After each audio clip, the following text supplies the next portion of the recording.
सबसे पहले एक बिल क्रिएट करते हैं, वेंडर क्रिएट कर लेते हैं, न्यू वेंडर क्रिएट कर लेते हैं। जैसे पेमेंट है ना, इसको हम कर देते हैं 30 डेज की। हमने 30 डेज के बाद ये मेरा जो है अमन ट्रेडिंग कंपनी के नाम से मैंने जो है बिल परचेज हो गया, जो मैंने एयर कंडीशनर जो है $1130 का परचेज किया। तो 250 कैप्स में से मुझे 100 कैप मैंने वापस कर, तो वो कहाँ पे डालनी है एंट्री, जो परचेज रिटर्न है वो ऑटोमेटिकली से लेस हो।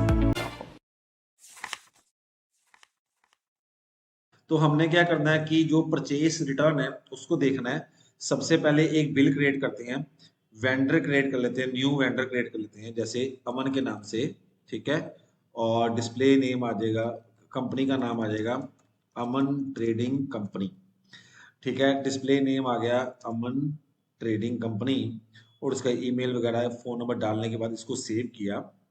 सेव करने के बाद इसका बिल नंबर डाला, ठीक है, और डेट डाल दी, ठीक है, डेट डाल दी। और ये जो पेमेंट है ना, इसको हम कर देते हैं 30 डेज की। हमने 30 डेज के बाद पेमेंट करनी, ओके।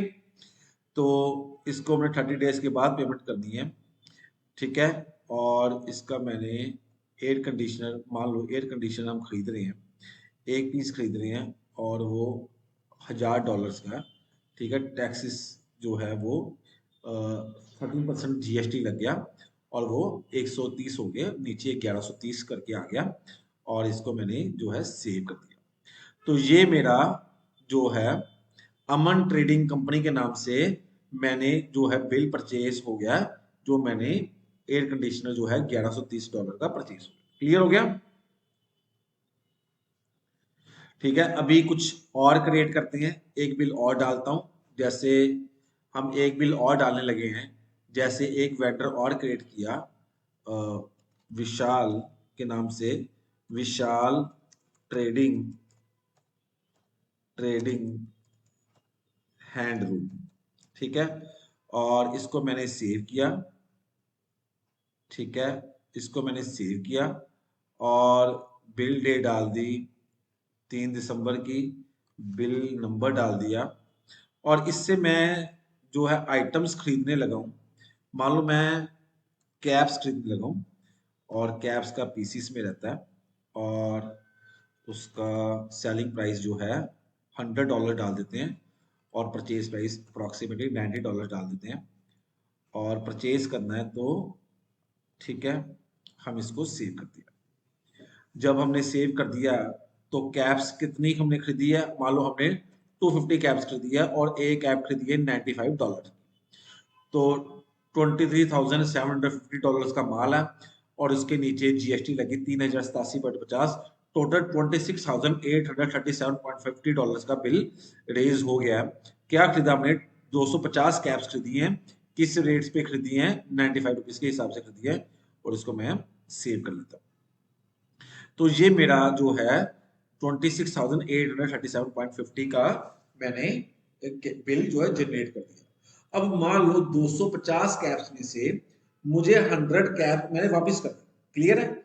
मैंने 100 कैप्स वापस कर दी, तो वो कहाँ पे डालनी है एंट्री? वेंडर क्रेडिट पे जाएंगे, यहाँ पे न्यू किया, और किससे माल खरीदा था? हमने माल खरीदा था विशाल ट्रेडिंग कंपनी से, ठीक है। क्रेडिट नोट नंबर 1 दे देंगे, ओके। उसके बाद क्या था? कैप्स, ठीक है।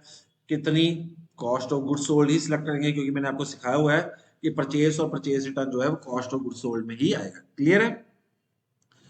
उसके बाद क्वांटिटी हमने 100 पीस वापस कर दिए 95 के हिसाब से, 9500 का माल हो गया, और उसका 13% जीएसटी लगी, तो 10,735 पीस की जो है हमारे पास परचेज रिटर्न बन गई, और इसको मैंने सेव किया, ठीक है। तो vendor credit specified already exist, जो ये क्रेडिट नोट है इसका नंबर हम जो है 74 कर देते हैं, इसको चेंज कर देते हैं और इसको सेव एज ओपन कर देते हैं, ठीक है जी। तो यहाँ पे ऊपर लिखा आ गया vendor credit has been created, okay.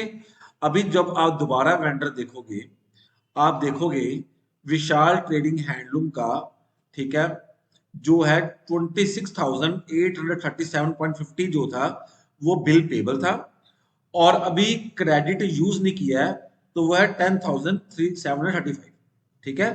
अब मैं क्या करने लगा हूं, क्रेडिट को यूज कर लूंगा और जो मेरी पेबल अमाउंट है वो ऑटोमेटिकली क्या हो जाएगी, कम हो जाएगी। ठीक है, तो कहां पे जाना है, दोबारा वेंडर क्रेडिट पे गया। ठीक है, वेंडर क्रेडिट में जो ये मेरे पास विशाल ट्रेडिंग हैंडलूम का है, इसको खोला मैंने, ओपन किया, इसको मैंने ओपन किया, नेट की स्पीड थोड़ी सी स्लो है, ये ओपन हुआ और अप्लाई टू बिल्स कर दिया। ठीक है, अप्लाई टू बिल्स कर दिया, तो वो पूछ रहा कितना, मैं कहता हूँ सारे का सारा कितने का था, 10,735, 10,735, और इसको मैंने सेव कर दिया।